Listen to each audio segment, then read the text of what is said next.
नमस्कार, मैं हूं दिव्यराज। डीवी न्यूज में आपका स्वागत है।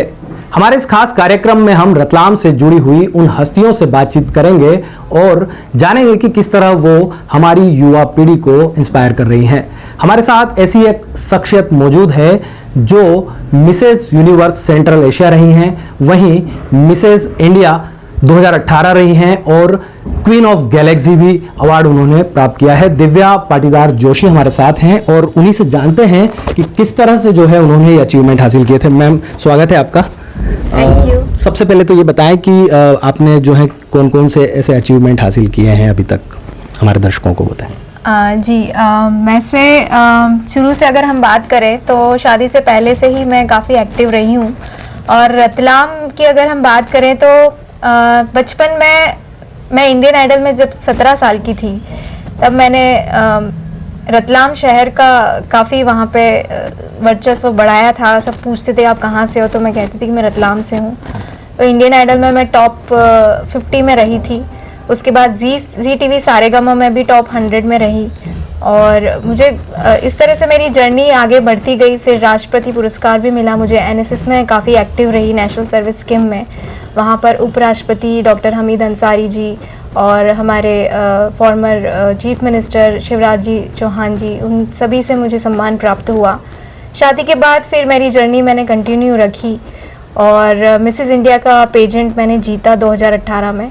उसके बाद भारत देश का प्रतिनिधित्व किया मिसेस यूनिवर्स और वहाँ पर मैं जीत कर आई मिसेस यूनिवर्स इंस्पिरेशन अवार्ड, साथ ही मिसेस यूनिवर्स सेंट्रल एशिया का टाइटल।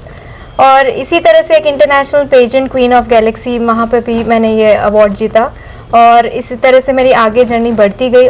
जी, अब ब्यूटी कॉन्टेस्ट जीतने के बाद आमतौर पे फिल्म इंडस्ट्री की ओर रुख हो जाता है। आपको क्या ऑफर मिले थे और क्या आपने उनको लेके क्या रिस्पॉन्स किया?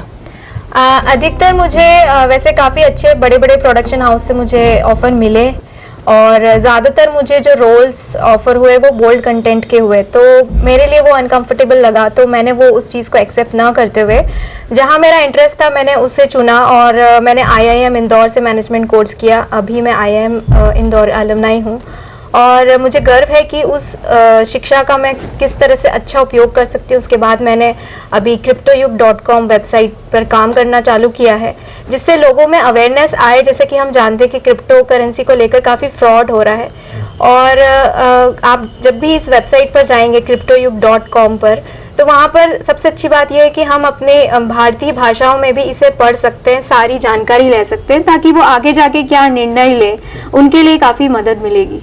आपकी क्योंकि आप हाउसवाइफ हैं और आपका बेटा भी है, तो कितना मुश्किल था? क्योंकि आमतौर पे महिलाएं जब हाउसवाइफ बन जाती हैं तो उसके बाद में फिर कुछ करने के लिए बचता नहीं है या उतना समय नहीं मिल पाता। कैसे समय निकालती हैं और उन कामकाजी महिलाओं के लिए या फिर उन युवतियों के लिए आप क्या मैसेज देना चाहेंगी जो कि शादी के बाद अपना करियर एक तरह से समाप्त मान लेती हैं? जी, ऐसा मानना होता है कि शादी के बाद करियर समाप्त होता है। कई महिलाएं ऐसा सोचती हैं क्योंकि इस तरह से काफ़ी उन्हें फील होता है, या यह कह सकते हैं कि जो पुराने रीति रिवाज है वही वो कंटिन्यू करना चाहते हैं। बट ऐसा नहीं है। हाँ, स्ट्रगल है, आज भी है और मैं फेस करती भी हूँ।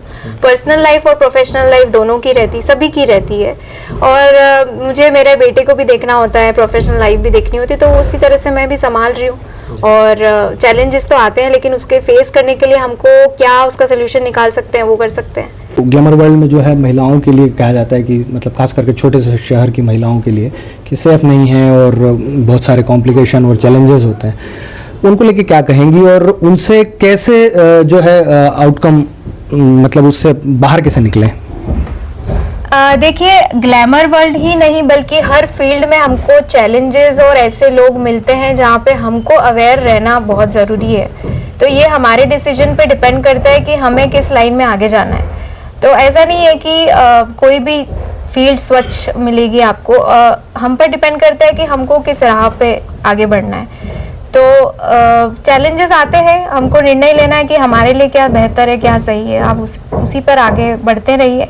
अब ग्लैमर इंडस्ट्री है तो ऑब्वियसली हमको कई तरह से लोग भी मिलते हैं और मे बी पॉसिबल फेक हो कोई हो, बट सही जानकारी का होना बहुत ज़रूरी, सही लोगों से मिलना, सही निर्णय उसी के बेस पे आप ले सकते हो, क्योंकि गुमराह करने वाले लोग भी होते हैं, ऐसा नहीं है कि हमको नहीं मिलेंगे, लेकिन ये हम पर डिपेंड करता है कि हमको किस लाइन में जाना है। और बेसिकली जैसे कि मैंने इतना ब्यूटी पेजेंट्स में सारे सफलता हासिल की है, इसका मतलब ये नहीं कि मुझे एक्ट्रेस बनना है या जनरली जो होता है कि हीरोइन बन जाए और बस करियर हो गया set, but it is all about our choices. जैसे मैंने पहले भी बताया कि मेरा चॉइस हमेशा से यही रहा है कि मुझे सोसाइटी के लिए, for the betterment of the society, मैं क्या चाहती हूँ और उसी पर मैं काम कर रही हूँ। और मेरा मेन उद्देश्य समाज के हित में, स्पेशली जो मेरा मिशन है वो महावारी को लेकर है कि महावारी के समय में जो महिलाओं के साथ छुआछूत होती है, बच्चियां स्कूल जाना छोड़ देती है,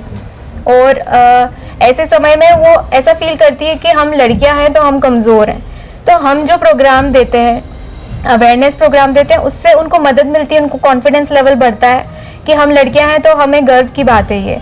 और चाहे वो एक स्कूल जाती बच्ची हो या फिर शादी के बाद ससुराल में अगर उसे ऐसा कुछ फेस करना पड़े जिसमें इन दिनों में उसको काफ़ी मानसिक हानि पहुंच रही हो, तो वो एक चैलेंजिंग होता है। और हम लोगों का मिशन यही है कि इससे उभर कर बाहर आए और अपने आप में इतना कॉन्फिडेंस लाए, अपने पैरों पर इतना खड़ी हो सके कि इन सब चीज़ों से बाहर आकर वो कुछ करके दिखाएं जो समाज के हित में हो।